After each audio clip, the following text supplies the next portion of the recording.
Hello good drama followers. इस episode की शुरुआत में जब जाही रियू को घूरता जा रहा था तो एक आदमी उसे मारकर उसका टोकन नंबर देता है जो कि 36 था। वो उस टोकन को ले लेता है। उधर यून अपने घर पर बैठा रियू के लाल धागे के बारे में ही सोच रहा था। तब डोंग तैयार होकर बाहर आता है और सबको बताता है कि मैं अपनी गर्लफ्रेंड मीरा को मिलने जा रहा हूँ। पैरी कहता है कि तुमने उसे 3 महीने तक डेट किया और 6 महीने तक गायब रहे, इस बात का क्या जवाब दोगे? वो कहता है कि हम कुछ अरसे बाद ये जगह छोड़कर चले जाएंगे तो उससे कुछ देर और मिलकर जाना चाहिए मुझे। वैसे भी मीरा सबसे स्वीट लड़की है। डोंग मीरा से मिलने आ जाता है और उसे बताता है कि मैं 6 महीने तक हॉस्पिटल में था इसलिए तुमसे मिलने नहीं आ सका। मीरा दुखी होकर कहती है कि तुम इतने बीमार थे और मुझे लगा कि तुम मुझे छोड़कर भाग गए। लोगों ने मुझे तरह तरह की बातें सुनाई। मीरा उससे माफ़ी मांगती है और गले लगाकर कहती है कि तुम वापस आ गए हो तो अब मुझे और कुछ नहीं चाहिए। मीरा आंखें बंद करके उसे किस करने लगती है लेकिन उसी समय डोंग का रूप बदलने लगता है और वो डॉग बन जाता है। मीरा उठकर इधर उधर देखती है और जब वह उसे नहीं मिलता तो उसे गालियाँ देने लग जाती है कि यह फिर से मुझे छोड़कर भाग गया। अगली बार तुम मेरे सामने वापस आए तो मैं तुम्हारी आंखें बाहर निकाल दूंगी। अगर मैं तुम्हें दोबारा डेट करूं तो डॉग बन जाऊं। डोंग डर कर वहाँ से भाग जाता है। अब वो अपने घर वापस आता है। पैरी कहता है कि उसने 6 महीने गायब रहने वाले लड़के को दोबारा एक्सेप्ट किया। वो वाकई में ही बहुत अच्छी लड़की है। तो यून कहता है कि तुम ऐसी बातें मत करो, बेचारा डोंग बीमार लग रहा है। मैं तुम्हें हॉस्पिटल ले जाता हूँ और तुम्हारा चेकअप करवाता हूँ। वहाँ रियू के हॉस्पिटल के सामने वाले क्लिनिक की डॉक्टर इस बात पर अपसेट थी कि ये लोग हमारे क्लिनिक नहीं आते। जब यून को हॉस्पिटल की तरफ जाते हुए देखती है तो कहती है कि मैं इस डॉग को हमारे क्लिनिक लाऊंगी। यहाँ यून हॉस्पिटल आते ही इतनी भीड़ को देखकर हैरान हो जाता है। तभी यून बाहर आकर एक मालिक को उसका डॉग वापस करती है। उसकी नज़र यून पर पड़ती है और वो खुश होकर सोचती है कि ये यहाँ कैसे आ गया। यून और बाकी सब रियू को देख रहे होते हैं कि तभी वहाँ आदमी उसे मारता है और फिर से उसका वेटिंग नंबर 37 देता है। वो उस नंबर को रख कर बैठ जाता है और अपनी बारी का वेट करता है। यून ये देखकर रियू को गलत समझता है कि उसके साथ क्लिनिक में आने वाले लोग उसे फ्लर्ट कर रहे थे। इतने में यून की नज़र जाही पर पड़ती है जो उसकी तरफ ही देख रहा था। यून उसे देखकर पहचान लेता है कि 500 ईयर पहले होने वाले हादसे में जाही भी वहाँ मौजूद था।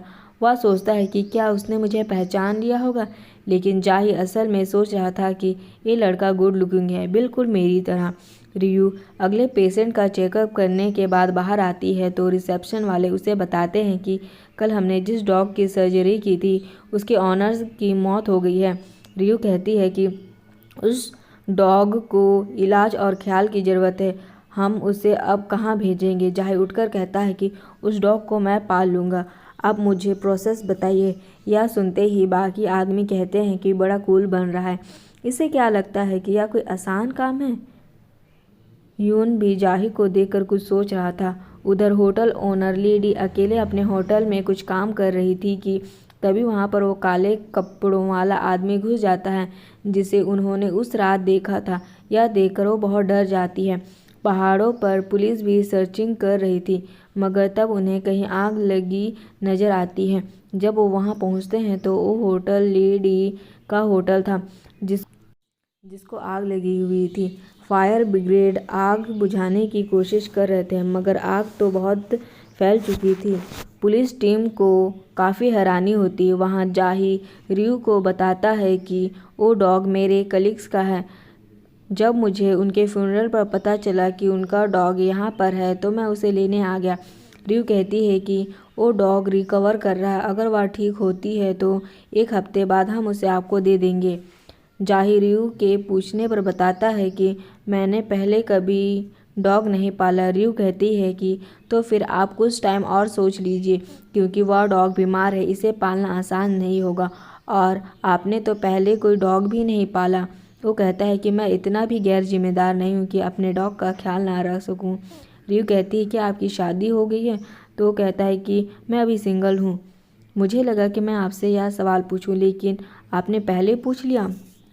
रियू कहती है कि सिंगल पुलिसमैन को डॉग की जिम्मेदारी देना और ज़्यादा मुश्किल है। तो वो कहता है कि आप फिर ऐसा कीजिए कि मेरे बारे में अच्छी तरह जान लीजिए।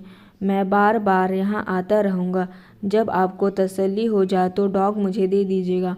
वो पास आकर कहता है कि मैं एक पुलिस ऑफिसर हूँ जो कातिलों और मुजरिमों को पकड़कर इंसाफ करता हूँ। आपको मुझे परख कर देख लेना चाहिए। या देख कर डॉग यून को बताता है कि वो रियू के साथ फ्लर्ट कर रहा है। यून भी यह सुनकर उन पर गौर करता है। रियू उसे अपने साथ वो डॉग दिखाने ले जाती है।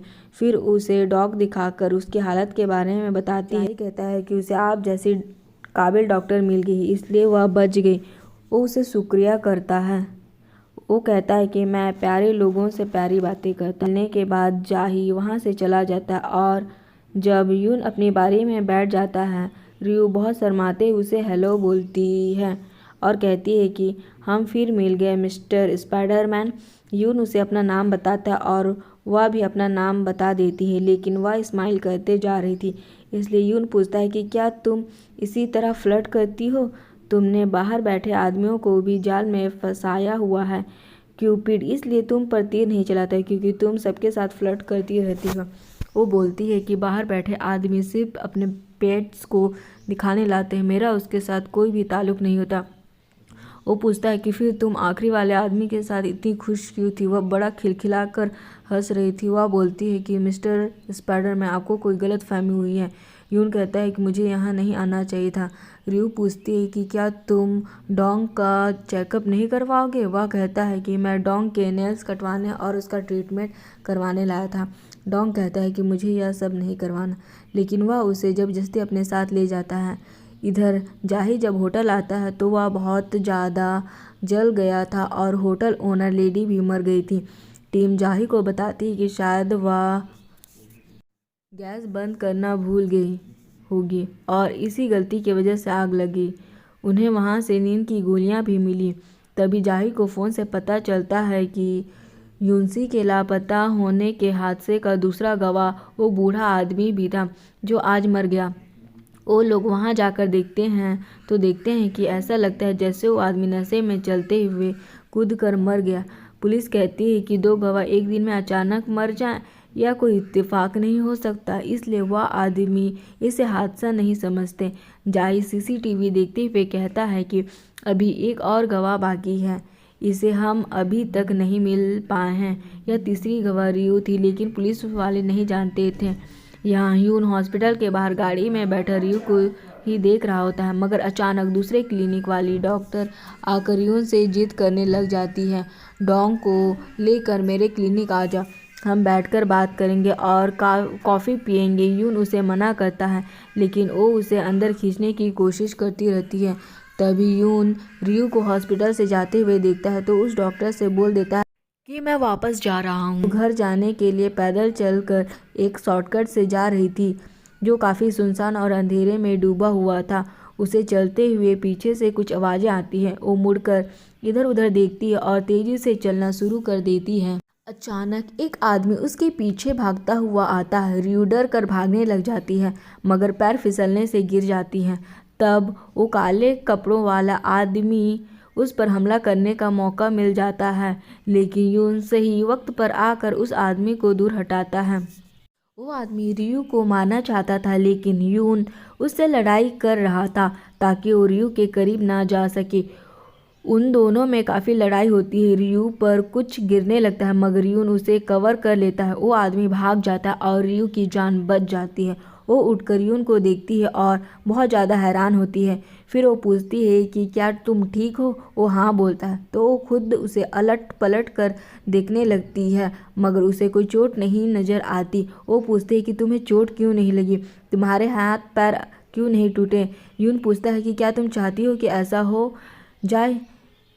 तो रियू कहती है कि तुम्हें इतनी चोट लगनी चाहिए थी कि तुम्हें 50 हफ्ते हॉस्पिटल में रहना पड़ता।